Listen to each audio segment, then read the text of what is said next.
हैं अभी तक की 4 बड़ी खबरें। महिला पुरुष की आयकर सीमा में 10,000 बढ़ोतरी, सीनियर सिटीजन के लिए छूट की सीमा 15,000 बढ़ी। एलसीडी, मोबाइल और कंप्यूटर सॉफ्टवेयर सस्ते, सोने चांदी के गहने महंगे हुए, सूती कपड़ा भी महंगा। अल्पसंख्यकों को वित्त मंत्री ने दिया तोहफा, करोड़ों के विकास पैकेज का ऐलान। शेयर बाजार को रास नहीं आया प्रणब का बजट, सेंसेक्स में जबरदस्त गिरावट।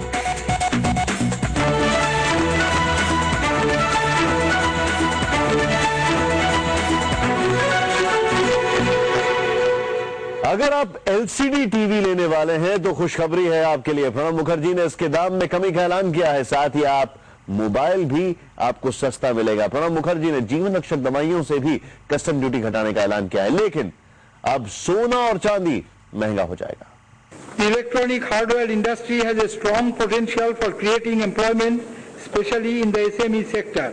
I intend to reduce the basic customs duty on LCD panels from 10% to 5% to support the indigenous production of the LCD televisions. Full exemption from the CVD of 4% was available to accessories, parts and components imported for the manufacture of the mobile phones till the 30th of June 2009. I propose to reintroduce this exemption for another year. For reasons that are apparent, industry sectors having an export orientation have been adversely affected by the demand compression in global markets.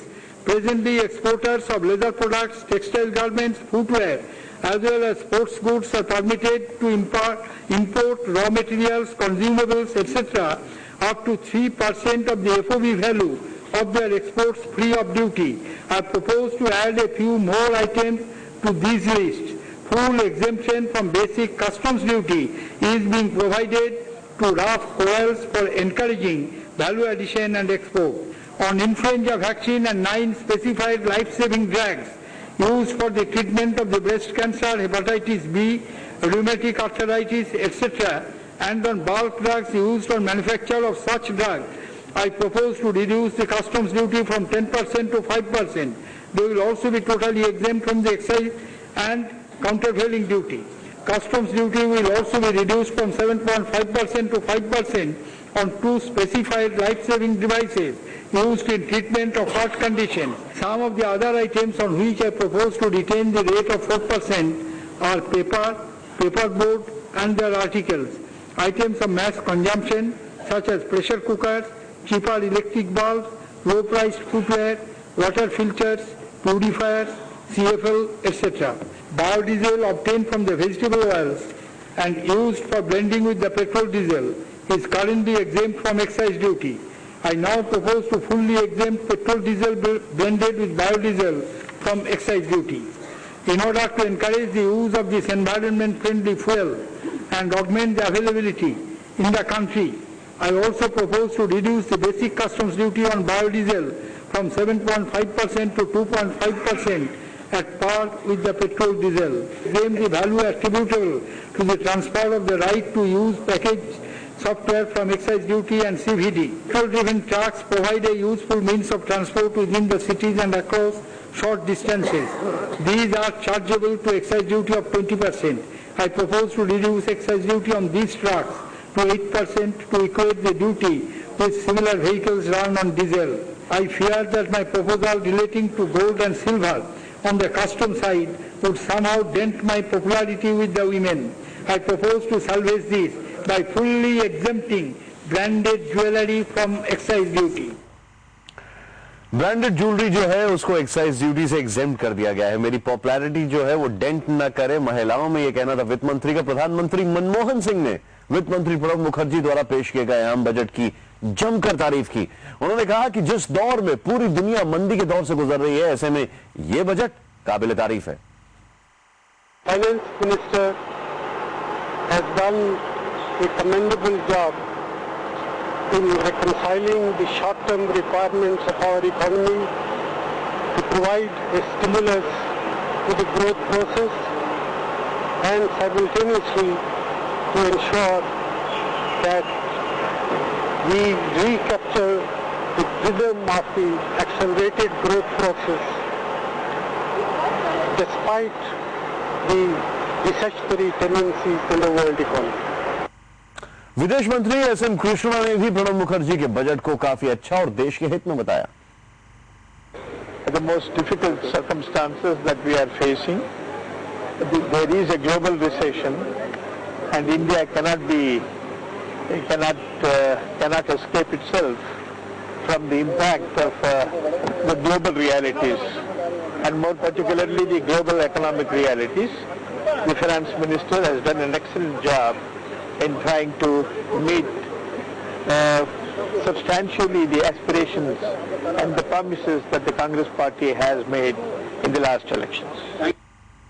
एक सवाल खड़ा किया जा रहा है कि आखिर ये बजट में पैसा कहां से आएगा, क्योंकि सवाल ये खड़ा इसलिए हो रहा है क्योंकि कहा यह जा रहा है कुछ भी ऐसा नहीं दिखाई दे रहा। पुष्पेश जी, जो हर मंत्री ने एक बात अभी बोली वो काफी मायने रखती है कि दुनिया में दौर बहुत खराब है, ऐसे में हम इतना भी चल पा रहे हैं काफी नहीं है।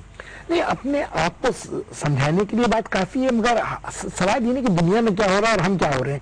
आखिर में हमारी दशा क्या है, वो अच्छी है या बुरी है, वो दुनिया की तुलना के अलावा भी मायने रखती है। हमारे यहाँ कितने आदमी कुपोषण के शिकार हैं, हमारे यहाँ सूखे की आशंका कितनी है, हमारे यहाँ कितने कृषक आत्महत्या कर रहे हैं, हमारे कितने आदिवासी दुखी या खिन्न है आर्थिक अभाव के कारण, हमारे यहाँ प्रगति की दर तेज क्यों नहीं। जो बात मुझे परेशान कर रही है इस बजट में, वो आज भी अगर दुनिया इतनी मुसीबत से गुजर रही है तो राष्ट्र के कुल खेलों के नाम पर 1300 करोड़ रुपया बढ़ाने की क्या को कैसे वाजिब आप तर्कसंगत समझेंगे। और वो काम पिछड़ रहा है उन खेलों की तैयारी का, उनको लेकर फिर ये होगा कि आपातकाल में युद्ध स्तर पर उस पैसे को खर्च किया जाएगा जिसकी बजट ऑडिट बड़ी कठिन होगी।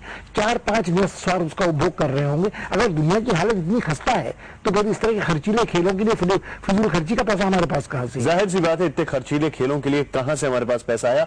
एक और चीज यहां पर मायने रखती है, हम अपने दर्शकों को बता दें कि कुछ चीजें आपने अगर अभी टेलीविजन खोला है, national rural employment guarantee scheme में जो आउटले है उसको करीब 144% बढ़ा दिया गया है, 39,100 करोड़ कर दिया गया। एक और चीज जो यहां पर 4000 विलेजेस ऐसे हैं जिसमें बात की गई SC/STs की, वो पीएम आदर्श ग्राम योजना के आधार पर उनमें एक पायलट प्रोजेक्ट चलेगा 100 करोड़ रुपए का। ये क्या है? नहीं, देखिए मुझे लगता है कि ये फिर एक तरह से एक वोट बैंक को अपने पास अपने कब्जे में रखने का ही है। यदि आप देखें उसकी तुलना आप उन सुझावों से कर सकते हैं जिसमें आप ये कह रहे हैं कि अलीगढ़ मुस्लिम यूनिवर्सिटी 2 अपने केंद्र, एक पश्चिम बंगाल में और एक केरल में खोल लेगी, जिसमें आप कह रहे हैं कि किसी को हम 50 करोड़ रुपया दे देंगे। अब मुझे लगता है कि देखिए मैं बार बार उस बात की ओर लौट रहा हूँ, पंजाब विश्वविद्यालय के प्रति मेरे मन में बड़ा स्नेह, सम्मान और आदर का भाव है, मगर आप कुछ क्या इसका कारण सिर्फ ये नहीं है कि वहां से वित्त मंत्रालय में पहले काम कर रहे श्री पवन बंसल चंडीगढ़ से निर्वाचित होकर आते हैं, तो जो अपने निर्वाचन क्षेत्र के लिए कोई खास रियायतें या अपने निर्वाचक समुदाय के लिए खास रियायत खसोट सकता है, उसका उल्लेख बजट में हो रहा है। उसका उल्लेख बजट में हो रहा है। सुनील, आप क्या कहेंगे? अभी तक आपका क्या ऑब्जर्वेशन है, कहां से आएगा पैसा, और ये जो हम चीजें देख रहे हैं पॉलिटिकल टेंशन, एक बहुत क्विक रिएक्शन आपका। देखिए, जो आपने बात कही है, प्रणव जी ने बिटवीन द लाइंस भी कुछ बातें कही हैं और कुछ बातें अनकही हैं जो बहुत दिनों से सब लोग उम्मीद भी कर रहे थे। मुझे लगता है बजट में नहीं आया हो, बजट के कुछ दिनों के बाद में ये चीजें प्रणवदा धीरे धीरे ले आएंगे। एक तो 3G स्पेक्ट्रम की बात है, FDI की बात है, तीसरी डिसइन्वेस्टमेंट की बात है, और एक और चीज वो कहीं ना कहीं मुझे लगता है छुपी हुई है कि VDIS शायद आ सकती है। VDIS में आपको यहां पर रुकना चाहूंगा। आशीष हमारे साथ हैं। आशीष, एक लास्ट रिएक्शन आपका, समय हमारे पास कम है, क्या कहेंगे आपका बजट पर ओवरऑल आउटलुक? जो आपने पहले नंबर दिए थे, क्या अभी भी उतने ही नंबरों पर टिके हैं? मेरा पर्सपेक्टिव रियल एस्टेट का ही रहेगा और उसमें मेरा नंबर चेंज करने का मुझे कोई रीजन नजर नहीं आता। मनोज, स्टॉक मार्केट का हाल बहुत बुरा है, 823 अंक, क्या कहेंगे आप मनोज? निशान जी नया दिखाइए तो अच्छा है, वही मेरे नंबर और कम होते जा रहे हैं थोड़े थोड़े। नहीं, लेकिन कुल मिलाकर आपको लगता है डीप डाउन जो फाउंडेशन है वो मजबूत है, ग्रामीण क्षेत्र की ओर हम आगे बढ़ रहे हैं, उन सारी चीजों को ठीक किया जा रहा है? नहीं, but that is too early to take a call on that. अभी वो तो it's a well intentioned in here, let the performance come out, तब उस पर कॉल ली जाएगी। पंच साहब, आपसे मैं एक चीज जानना चाहूंगा, वो काफी मायने रखती है कि आखिर पैसा कहां से आएगा। तो पैसा डायरेक्ट इनडायरेक्ट टैक्सेस की बात होती है, यहां पर क्या उसके साथ जो भी थोड़ा बहुत छेड़खानी की गई, आपको लगता है ये ठीक है?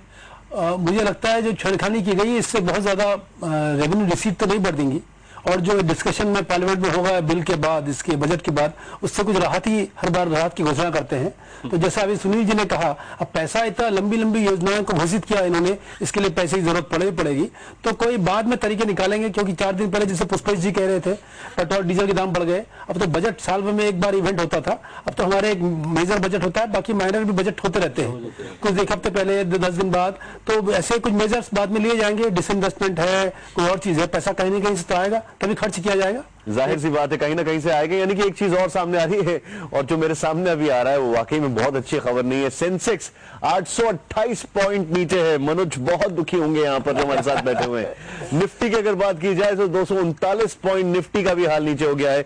पुष्पेश जी, ओवरऑल अगर बजट का आउटलुक की बात की जाए, सबसे पहले फंडामेंटल्स, उसके बाद पॉलिटिकल, और तीसरा एक जो कि पहले आना चाहिए, एक आम इंसान, क्या कहेंगे आप? मुझे लगता है तीनों कसौटियों पर प्रणब मुखर्जी का बजट खरा उतरता है। इसमें फोकस देहात की ओर गया है, वंचितों की ओर गया है, महिलाओं की ओर गया है, दलितों की ओर गया है, एक हद तक तुष्टिकरण भी गया है, अल्पसंख्यकों की ओर गया है, और आधारभूत ढांचे की ओर गया है। शिक्षा और स्वास्थ्य का है, रक्षा के खर्च में कटौती नहीं की गई है। मुझे लगता है सारी बातें आशावादीता की ओर ले जाती हैं।